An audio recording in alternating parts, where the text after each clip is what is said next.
Salam əziz şagirdlər, hər birinizi salamlayıram. Bu gün sizinlə 8-ci sinif dərslikdən 3-cü bölmədən 1-ci və 2-ci mövzunun izahını bölüşürəm. İlk öncə kimyəvi tənliklər mövzusunun izahına diqqət yetirək. Başlıqda yazılır ki, 7-ci sinif kimya dərsliyindən elementlərin və kimyəvi birləşmələrin simvollar və kimyəvi formullar, kimyəvi reaksiyaların isə söz tənliyi ilə ifadə olunduğunu bilirsiniz. Bəli, biz bilirik ki, 7-ci sinifdən bilirik ki, elementlər kimyəvi simvollarla işarə olunur. Məsələn, hidrogen elementinin kimyəvi simvolu bu şəkildə oksigen, O, azot, N və s. Birləşmələr isə, məsələn, H2O su birləşmədir. Çünki tərkibində 2 növ fərqli element atomu var. Hansı ki, birləşmələr də formullarla ifadə olunur. Reaksiyalar isə söz tənlikləri ilə ifadə olunur. Və buna əsasən bildirilir ki, kimyəvi reaksiyaları ifadə etmək üçün reaksiya daxil olan və alınan maddələrin formullarının daxil olduğu tənliklərdən istifadə olunur. Hansı ki, biz belə tənliklərə ümumi adla kimyəvi tənliklər deyirik. Kimyəvi tənlik kimyəvi reaksiyaların kimyəvi formul və riyazi işarələr ilə şərti yazılışıdır. Kimyəvi tənlikləri söz tənliyində maddələrin adlarını onların formulları ilə əvəz etməklə tərtib edirlər. Deməli, ilk öncə kimyəvi tənliklər aşağıdakı artırılıqla tərtib olunur.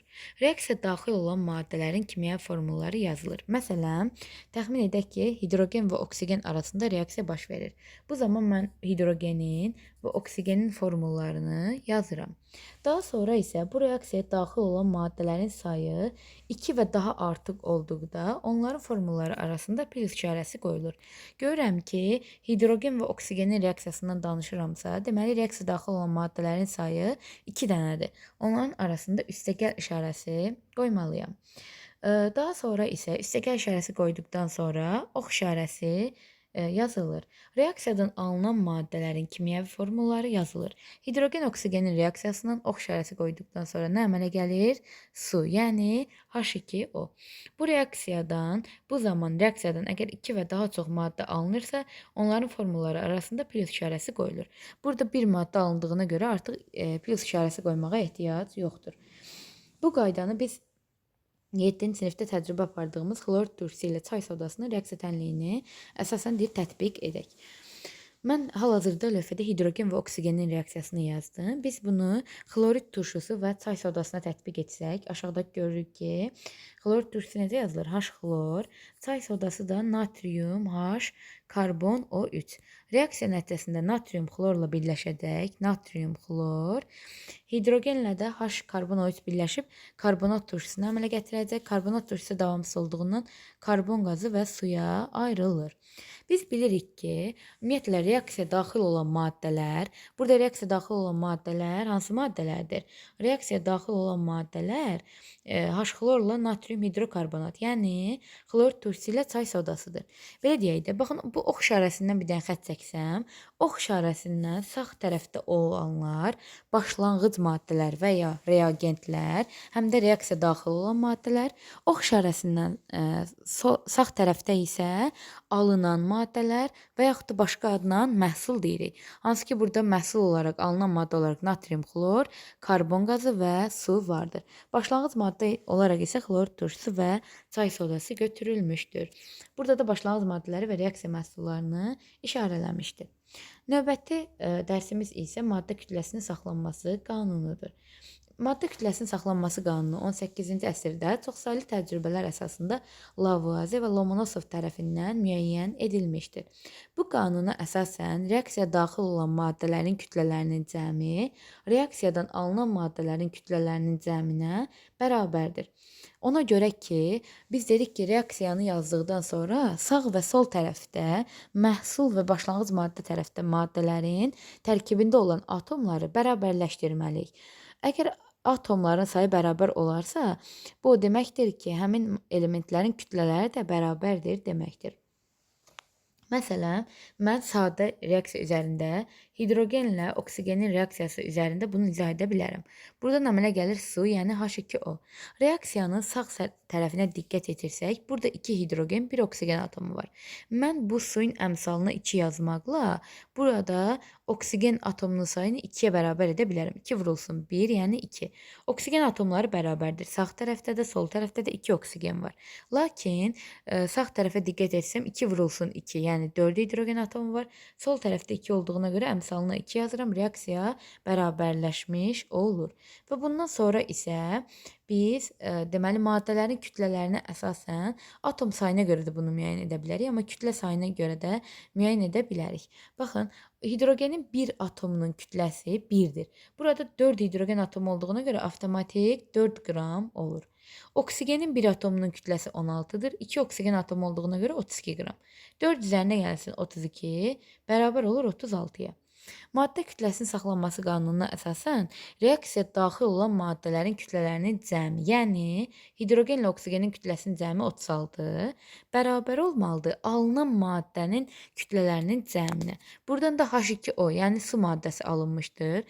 Burada da görürük ki, suyun tərkibində 4 hidrogen atomu var. Yəni 1 hidrogen atomunun kütləsi 1-dir. 4 hidrogen atomunun kütləsi olur 4 qram. Oksigenin də bir atomunun kütləsi 16-dır. Burada 2 vurulsun 1.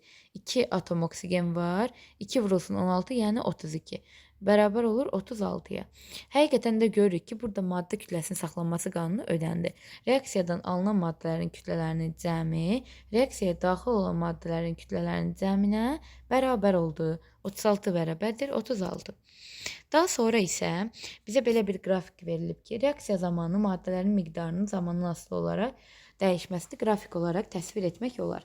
Kalsium karbonat parçalanır karbon qazı və kalsium oksidə.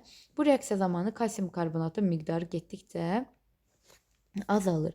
Baxın uşaqlar, kalsium karbonat parçalanır kalsium oksidə və karbon qazına. Görürük ki, bu maddə getdikcə parçalanır. Parçalanırsa bu maddənin miqdarı getdikcə bu reaksiya nəticəsində azalır. Və qrafikə diqqət yetirin. Qrafikdə kalsium karbonatın kütləsi C-dən başlayıb, yəni yuxarıdan başlayıb, zaman keçdikcə isə nə olur? Azalır. Baxın, qrafik bu şəkildədir. Təsəvvür edin ki, kalsium karbonatın kütləsi M-dən başlayır, getdikcə tamamilə sıfıra düşür kütləsi. Məsələn, əgər 10 qram idisə, onun kütləsi enir 0 qrama. Yəni getdikcə nə olur? Kütləsi azalır deməkdir. Deməli, başlanğıc maddənin, reaksiyanın sol tərəfində olan maddənin kütləsi zaman getdikcə reaksiya nəticəsində həm kütləsi, həm maddə miqdarı zaman getdikcə sərf olunduğu üçün azalır. Lakin reaksiya nəticəsində alınan maddənin isə miqdarı getdikcə artır. Hansı ki, burada nə alınıb? Kalsium karbonat alınıb, bir də karbon qazı alınıb. Qrafikə baxın. Bu qrafikdə məsələn kalsium karbonat da karbon qazı sıfırdan başlayıb. Sıfırdan başlayıblar, müəyyən bir qiymətə qədər nə olublar? Məsələn də kalsium karbon qazı A-ya qədər artıb və yaxud da kalsium oksid B-yə qədər artıb. Deməli, alınan maddələr reaksiya nəticəsində zaman keçdikcə miqdarları artır. Parçalanan maddə və yaxud da reaksiyanın sol tərəfində olan başlanğıc maddə, reagentlərin miqdarı isə reaksiya nəticəsində getdikcə nə olur? Azalması baş verir. Bu reaksiyada da maddə kütləsinin saxlanması qanununa əsasən biz dedik ki, reaksiyadan alınan maddələrin kütlələrinin cəmi reaksiyaya daxil olan və ya parçalanan maddələrin kütlələrinin cəminə bərabərdir. Buna görə də biz görürük ki, burada C qram, yəni C çıxılsın 0 qram kalsium karbonat, yəni C qram kalsium karbonat sərf olunanda A qram kalsium oksidi alınıb, daha doğrusu B qram kalsium oksidi alınıb, A qram da karbon qazı alınıb. Sıfırdan başlayıb A qram, yəni A qram karbon qazı alınıb. Maddə kütləsinin saxlanması qanununu tətbiq etsək, reaksiyaya daxil olan maddələrin kütlələrinin cəmi alınan maddələrin kütlələrinin cəminə bərabərdir və yaxud da başlanğıc maddələrin kütlələrinin cəmi alınan maddənin kütləsinin cəminə bərabərdir. Burada başlanğıc maddə, yəni parçalanan maddə C-dir. C bərabərdir B ilə A-nın cəminə, alınan maddənin kütlələrinin cəminə. Bunu da bu qrafikə görə, bu maddələrə görə bu şəkildə tərtib edə bilərik. Daha sonra isə bəzi reaksiyalar zamanı bərk nümunənin kütləsinin azalması və ya artması müşahidə olunur. İlk reaksiyaya diqqət edərək, maqnezium karbonatın qızdırılması zamanı bərk nümunənin kütləsi zaman keçdikcə azalır.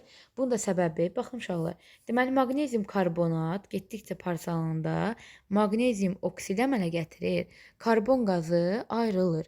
Bu zaman görürük ki, bu karbon qazı bu bərk maddənin tərkibindən ayrılır. Müəyyən qədər bərk qalır, maqnezium oksid qalır. Yəni tamamilə reaksiyadan, yəni qaz ayrılsaydı, reaksiya tamamilə bərk qalığın kütləsi sıfıra qədər düşə bilərdi.